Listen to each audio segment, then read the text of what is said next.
Namo tassa bhagavato arahato samma sambuddhassa. Namo tassa bhagavato arahato samma sambuddhassa. Namo tassa bhagavato arahato samma sambuddhassa. Homage to the Buddha, the blessed and noble self-awakened one. So just say this is our inaugural full moon day meeting. I've always wanted to do this, but I've never found a way to do it. So I was really happy when Magda suggested that I try it on this medium. So I think we can keep this going. Luckily, it's fallen on a Sunday, and I'm inclined to, in the future, choose the closest Sunday to the full moon because that's most convenient for people. In Sri Lanka, they are public holidays. All the moons are public holidays, so there's no problem in keeping the full moon itself there. Yeah? So my idea is that with every full moon, we look at some of the teachings of the Buddha, and eventually throughout the year, we cover it all. So I'm going to start with this lovely little trilogy, a virtuous circle of gratitude, generosity, and renunciation. So starting with renunciation. So the big problem here that can arise is confusing what it is that we're actually renouncing. So remember, the body is not our fault.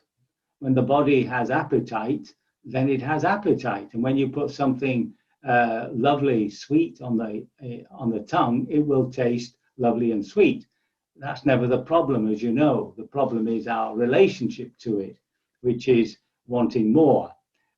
Depending on it in order to establish a beautiful mental state.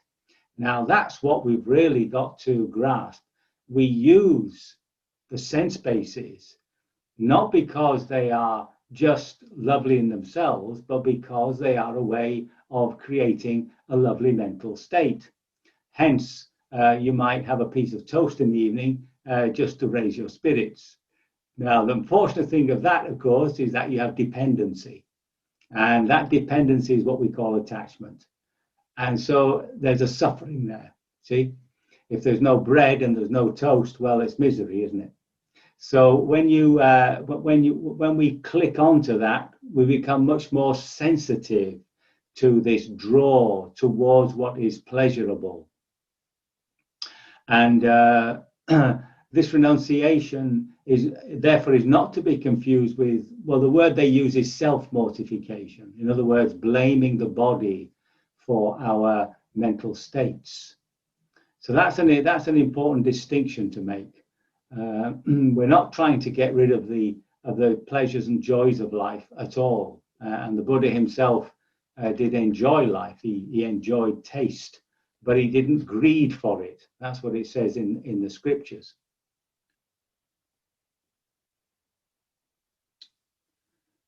And this whole idea of renunciation will arise on two different types of grasping, which is one about our wealth and the other about our time.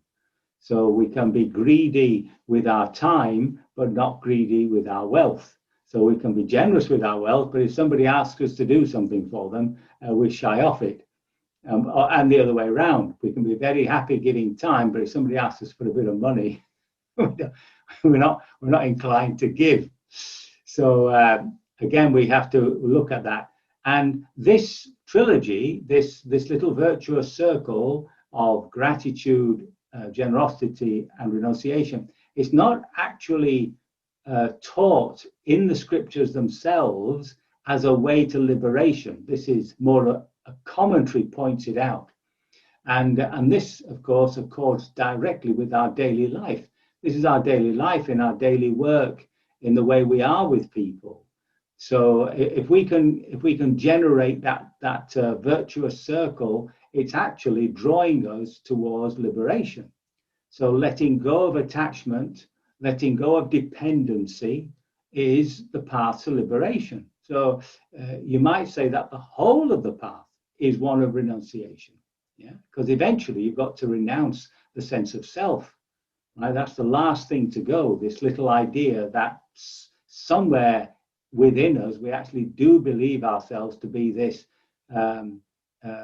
psychophysical organism, for want of a better word. So that's this renunciation business. Now, just to go to the front of the trilogy, this sense of gratitude. Now, as you know, when you feel gratitude, it really is a heartwarming feeling, you know. And when we feel this gratitude, we always want to repay it.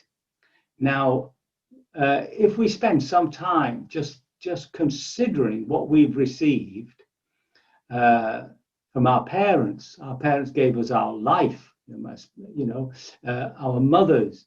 When you think about that, you might have problems with your mother and your father. In fact, somebody once asked, how do you know when you're fully liberated?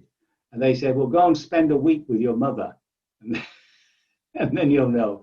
So, it may be that our general relationship is a bit fractious and so on and so forth, but you still have your life through your parents. And the Buddha said that even if you were to carry them on your shoulders the whole of your life, you'd never repay them. In fact, it's unrepayable. And that's what you begin to realize, I think, when you contemplate everything that's been given to you, you know, from your family, from your friends, the good deeds and the companionship of family and friends. All this is given to you. And then there's things like what society gives us, all our education. You know, our parents could not have afforded, most of our parents could not have afforded to educate us. And it's the same with the social services. We might not have needed them up until now, but if we get old enough, you definitely begin to need them. And of course, there's our health system. You know, it's funny how you take something as a right, and you just sort of presume that it's something isn't given because either you've paid for it through the national insurance or because it's taken for granted. But how many times have you thanked your doctors? You know, thanked the dentist. Now, the dentist I had here in Bishop's Castle was really good. The front tooth here finally gave in, and he put this false tooth in, you know, and it was pretty awful. You got to get used to it. You couldn't eat nuts. All the nuts got behind the tooth, behind the palate. So you had to take it out and wash your mouth out and stick it back in. And when I told him that it was a little inconvenient, he finally decided to give me a bridge. And there it is. It's absolutely fantastic. And it's a case of recognizing all these gifts that people have given us. If you bring to mind, for instance, the teachers, one or two favorite teachers that you've had, you know, it does fill the heart with a sense of gratitude. And finally, of course, there's nature, you know, just the earth that we live on, which we become more and more aware of these days. Now, what gratitude does is it makes you want to repay. And because you can't repay what has been given, you can't repay something that has been given to you freely. You have to find a substitute. And that draws you towards just being generous ourselves. And that moves us into this whole area of generosity. Now, when the Buddha talked to lay people, he always began with generosity. You know, he pointed out that even a thief can be generous. You know, he's just taken something off you and he's very kindly given it to somebody in his family or friends. So when we think about generosity, the ability to give without some idea of being repaid. And that's quite difficult for us. So we have to clarify the mind about that. Now, there are certain times you give gifts, such as Christmas, which is more like a little ritual re-establishing friendship. So you get your pair of socks, and they get their pair of socks, and that's fine, unless, of course, the pair that they've given you is obviously much cheaper than what you spent on the socks that you gave them. So that's when the trouble starts. So there's always a bit of bargaining going on. It's always like a business, like in business, you see. So if we want to have an act of pure generosity, then you have to listen to what's going on in the background of our minds about being repaid, about being adored because of our generosity. So if you're going to give, for instance, a donation to a charity, and there are so many of them these days, you have to sort of get yourself into that mental state where that's the only thing in your mind and heart, that you are giving this in order to help somebody, right? And there's no hope of repayment. The charity is not going to give you any money back. So you're doing it for just that purpose. And when you do it for that purpose, that's when you act. That's when you make the donation, whether it's by card or by cash, it doesn't really matter. And then, of course, once you've done it, you'll hear these little voices, like you are truly a very wonderful person. Or you might get the one of oh, that's too much. What do you give so much for? You could have. So you have to be, now you haven't been caught up in that, you see. So you've not been caught up in Mara. The Mara did not catch you there. So you can let those thoughts disappear. And if guilt comes, you have to point to it and say, well, that is false guilt, because when I actually made the action, my heart was full of generosity. And the same arises when you do something for somebody. So I think most people, I certainly do, is say yes too quickly. So if somebody says, I've moved into this new house, it's actually happened to me. I've moved into this new flat, and we're painting it. Would you like to, come and give us a hand? And I said, yeah, I'll come on Saturday, you see. And then as I'm walking away, I'm thinking, what have I given this Saturday away? And in that case, at that time, I was, should we say, advanced enough to actually make myself do it, to teach myself not to say yes. Just because somebody asks something, you don't have to say yes. And there's a point where you can actually reflect for a moment and then, say yes. So it's coming from a point of reflection. You're not just doing it by habit. So again, that point of generosity has to be a certain reflection about it, and that you are doing it from the heart of goodwill, and that you're not even expecting a thank you. And that's very difficult. When I became a monastic, we're not supposed to say thank you. I mean, I say it in the West because people get very upset, but in the East, you're not supposed to. You don't say thank you. You see, it undermines the person's gift. That's the understanding. Because if somebody gives something to you, they don't expect you to say thank you. But if they expect you to say thank you and then you don't say thank you, then of course they feel very upset. And that tells you that the gift is slightly corrupted. They wanted praise, they wanted appreciation. So to be able to give something without that desire to be acknowledged is leading us towards a real pure heart generosity. And the other little telltale is just to give that little bit more that pinches. That little pinch is where you're truly being generous, where you're giving just that bit of extra time, just that little bit of extra money. And that's the point where it just begins to hurt a little bit. That's the point where you are truly extending our generosity. So just to recap, we have this lovely virtuous circle, this feeling of gratitude.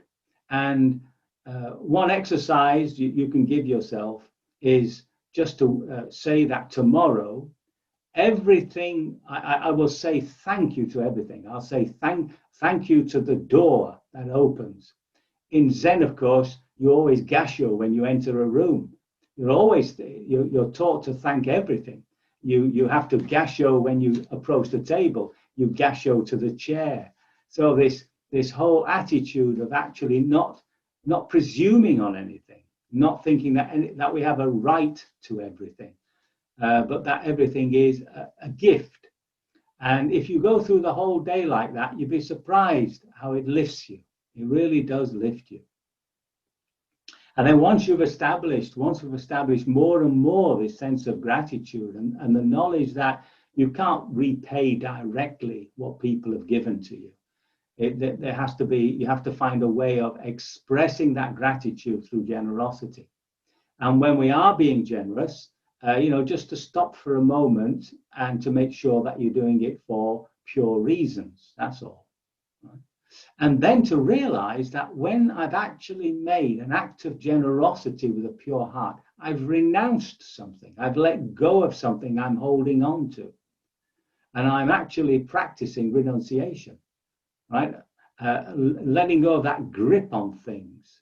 And that loosening of a grip, that letting go of these tight desires, wrong desires, is a little, every time we do that and we feel that loss of grippiness, that in a sense is a touch of Nibbana, because one of the descriptions of Nibbana is that it is desireless of these sorts of wrong desires. So there's a lovely little practice there, which, is just ongoing, day in and day out. And it's only a matter of reminding ourselves to do it. And just very slowly, it becomes a habitude, that's all.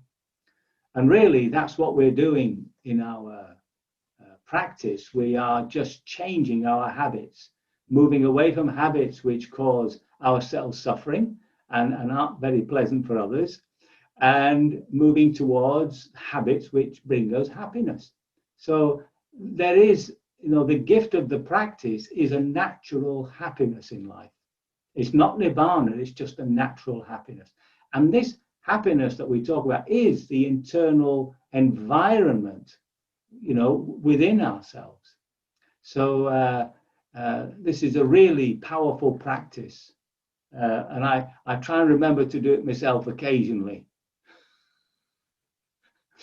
So I can only hope my words have been of some assistance, that they have not caused even greater confusion, and that you will, by your practice, become liberated from all suffering sooner rather than later.